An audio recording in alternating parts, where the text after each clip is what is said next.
So guys last week हमने बात करी थी कि कहीं ना कहीं बकरे के कटने का टाइम आ गया है, और जैसा मैंने आपको कहा था कि इस बार सबसे ज्यादा चांसेस हैं कि मार्केट में ये जो सपोर्ट था हमारा टूटने वाला है वीकली चार्ट पे। बहुत टाइम हो चुका है, अब कहीं ना कहीं एक डायरेक्शन पकड़ना चाहिए मार्केट को, और मार्केट ने वही किया। मार्केट ने पूरी सेलिंग में पकड़ा।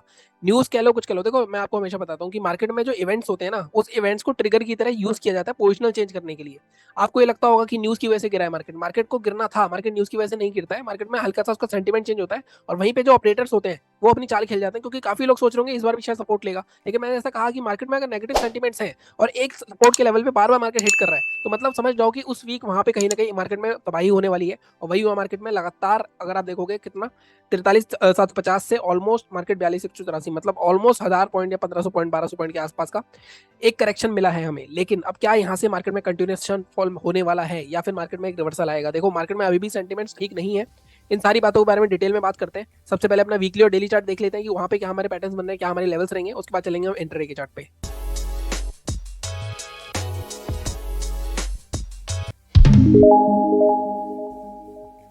सो गाइस सबसे पहले वीकली चार्ट की अगर बात करें, देखो वीकली चार्ट में सबसे पहले आपको सबसे पहली चीज जो देखने वाली है कि मार्केट में ये वाला जो जोन था हमारा, अगर आप इस जोन को देखोगे तो मार्केट में ये जोन कभी भी टूट नहीं रहा था।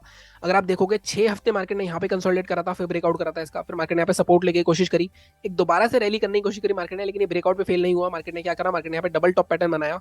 अब डबल टॉप पैटर्न बोल लो और साथ में लॉन्ग टर्म सपोर्ट बोल लो, दोनों की धराशायी हो चुके हैं, दोनों टूट चुके हैं, और वीकली चार्ट पे टूटे हैं। ये नहीं कि डेली चार्ट पे टूटे कि हम सोचें कि यहाँ से थोड़ी रिकवरी आ जाएगी। लेकिन अब मार्केट में कोई भी रिकवरी आएगी जब तक मार्केट इस जोन के ऊपर, मतलब ये वाला जो जोन था हमारा जो अब 43,300, जब तक मार्केट अब इसके ऊपर वीकली चार्ट पे कोई कैंडल क्लोज नहीं करता है, तब तक हम ये नहीं कह सकते कि मार्केट में बाई आप कर सकते हैं। तो बाइंग तब तक नहीं करेंगे जब तक मार्केट अब वीकली चार्ट पे इसके ऊपर नहीं जाएगा। तो हमें अभी सेलिंग के लिए ही सोचना पड़ेगा थोड़ा बहुत, या फिर हमें सेल ऑन राइज सोचना पड़ेगा। अब सेल ऑन राइज क्या होता है? सेल ऑन राइज ये होता है, मार्केट में ये जो लॉन्ग टर्म सपोर्ट था, मान लो सपोर्ट टूटा, अब यहाँ पे जो बाउंस आएगा वो यहाँ तक के बाउंस को एक्सपेक्ट कर सकते हैं हम 43,300 तक, और फिर यहाँ पे फ्रेश एक कुछ शूटिंग स्टार बन गई, कुछ इंगल्फिंग बन गई, रेड नेगेटिव कैंडल बन गई स्ट्रॉन्ग, तो यहाँ से कंटिन्यूएशन होगा और फिर मार्केट यहाँ तक जा सकता है। तो इस तरह से आप या तो सेल ऑन राइज कर सकते हो, लेकिन बाइंग के लिए आपको सोचना पड़ेगा।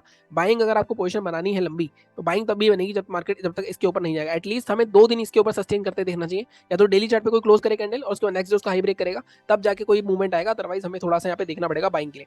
ठीक है, अब सेलिंग कहाँ करनी है? अब देखो सेलिंग के लिए जैसे मैंने कहा, मार्केट जो नेक्स्ट सपोर्ट था, मार्केट का नेक्स्ट सपोर्ट है 41,800 का जोन। अगर आप देखोगे यहाँ पे मार्केट पहले ऑल टाइम हाई था, फिर दोबारा रेसिस्टेंस लिया, ब्रेकआउट करा मार्केट ने, फिर इसके अंदर आया, तो फिर से यहाँ पे ऊपर जाने में दिक्कत आई इसको।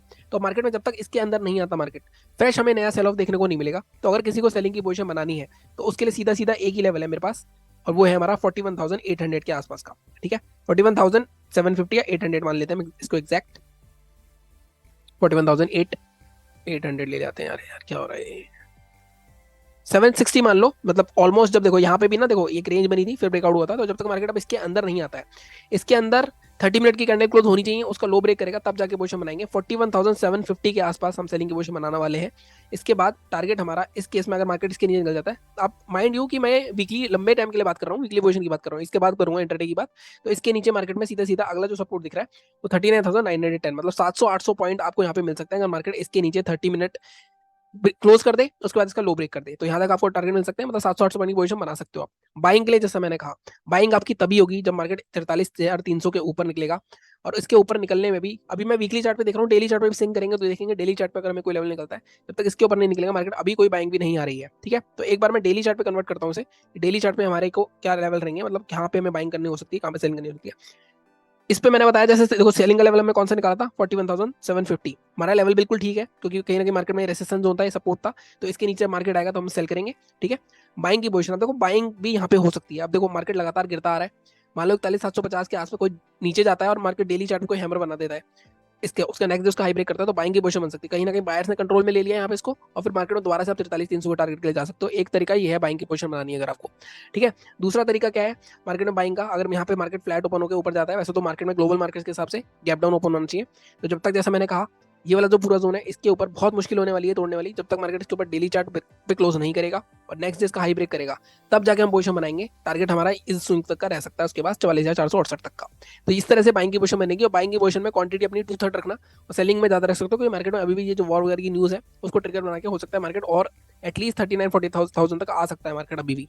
ठीक है, तो ये बात होगी हमारी वीकली और डेली की। अब हम बात करते हैं कि इंट्राडे में 15 मिनट के चार्ट पे किस तरह हम ट्रेड कर सकते हैं कल। सो गाइस मैंने लगा लिया 15 मिनट का चार्ट। तो अब हमें देखना है कि इंट्राडे के हमारे क्या लेवल्स रहेंगे। देखो सबसे पहले तो एक चीज समझो आप कि मार्केट में फ्राइडे को क्या हुआ। अगर मार्केट में फ्राइडे को देखोगे तो मार्केट में ज्यादा कुछ मूवमेंट नहीं आया। मार्केट में कहीं ना कहीं ये जो पूरी रेंज है ये रेंज बना के बैठा है मार्केट। तो अगर मैं इस रेंज के लोअर एंड और अपर रेंज को मार्क करूँ या मैं इसको यहाँ तक ले जाता हूँ, अगर आप यहाँ तक भी लेके जाते हो इसको, तो इसकी लोअर रेंज आपको आ रही है 42,627 और अगर मैं इसका हाई मार्क करूँ तो आ रहा है आपका 42,824। अब ये दोनों के बीच में कहीं ओपन होता है तो हम ट्रेड ले सकते हैं। ठीक है, मान लो 42,830 निकलेगा, टारगेट आपका क्या रहेगा, टारगेट आपका रहेगा यहाँ तक का 43,008 तक का। मतलब यहाँ पे ऑलमोस्ट आपको 170 पॉइंट का ट्रेड मिलेगा। जैसे मैं हमेशा बोलता हूँ कि आपको 150 पॉइंट के लिए जाना चाहिए इंट्राडे में मैक्सिमम बैंक निफ्टी में। इसके ऊपर भी जाता है तो फिर भी अगर दूसरा टारगेट भी लेना है आपको, मान लो दूसरा टारगेट आपका यहाँ तक का रह सकता है 43,100 मैक्सिमम। ठीक है, अगर मार्केट यहाँ पे कहीं फ्लैट ओपन होता है और इसके ऊपर निकलता है सेलिंग के लिए 42,627 के नीचे देखो एक सपोर्ट यहाँ पे भी दिख रहा है मुझे। तो मेरा टारगेट होना चाहिए, मतलब मेरा जो लेवल होना चाहिए वो लेवल मेरा ये वाला जोन होना चाहिए 42,583। नॉर्मली मैं आपको पता है 555 के आसपास ही बोलता हूँ, लेकिन इस बार मैं क्यों बोल रहा हूँ क्योंकि मार्केट में नीचे गैप पेंडिंग है। इस गैप फिलिंग तक के जोन तक का टारगेट मिल सकता है आपको 330 तक का, लेकिन अगेन इसको ब्रेक करना पड़ेगा 583 के नीचे। फर्स्ट टारगेट आपका 480 के आसपास का, और 480 450 के जोन के आसपास थोड़ा सतर्क हो जाना क्योंकि 500 साइकोलॉजिकल लेवल है। तो यहाँ पे आधा प्रॉफिट बुक कर देना। जैसे मैं हमेशा बोलता हूँ फर्स्ट टारगेट पे आपको हमेशा आधा प्रॉफिट बुक करना चाहिए। सेकंड टारगेट हम 480 के नीचे हम रखेंगे इसका 366 या 370 के आसपास का। तो ये दो टारगेट्स आपको मिल सकते हैं। अब जैसा कि मैंने देखा मार्केट गैप डाउन दिखा रहा है, देखो गैप डाउन अगर ओपन होता है इस गैप फिलिंग के जोन के आसपास तो यहाँ पे हमें सेलिंग नहीं करनी है। मार्केट यहाँ पे थोड़ा रैलिंग दिखाएगा, मान लो यहाँ पे कुछ एक इस तरह की हैमर टाइप की कैंडल बन गई तो हम इसके ऊपर बाय करेंगे क्योंकि गैप हमेशा एक्ट्स एज सपोर्ट्स। ठीक है, तो यहाँ पे कहीं ना कहीं मार्केट में फिर से एक रैली आ सकती है जो गैप फिलिंग तक जा सकती है। ठीक है, गैप अप की उम्मीद कम है तो उसकी बात भी नहीं कर रहा मैं, कहीं ना कहीं फिर भी गैप अप अगर होता भी है, मान लो गैप अप हो जाता है क्योंकि मार्केट यहीं पे बंद हुआ था और सेंटीमेंट बदल जाते हैं एसजीएक्स निफ्टी के।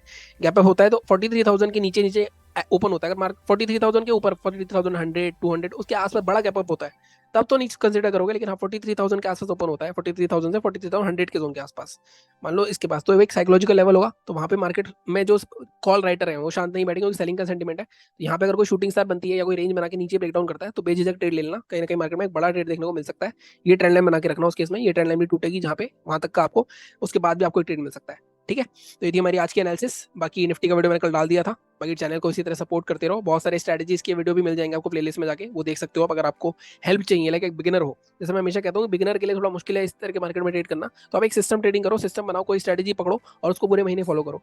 ठीक है, बाकी मिलता हूँ मैं अगले वीडियो में। इस वीक भी आपने देखा होगा हमारा कुछ 20,000 30,000 के आसपास बना था, बट अब देखते हैं नेक्स्ट वीक कैसा जाता है। छोटे छोटे टारगेट रखे हुए मैंने इस महीने के, क्योंकि हमारा फर्स्ट वीक अच्छा नहीं गया था, बट कहीं ना कहीं इसी तरह से आपको करना पड़ेगा। बाकी मिलता हूँ मैं आपसे अगली वीडियो में, चैनल को सब्सक्राइब कर देना। Thank you so much.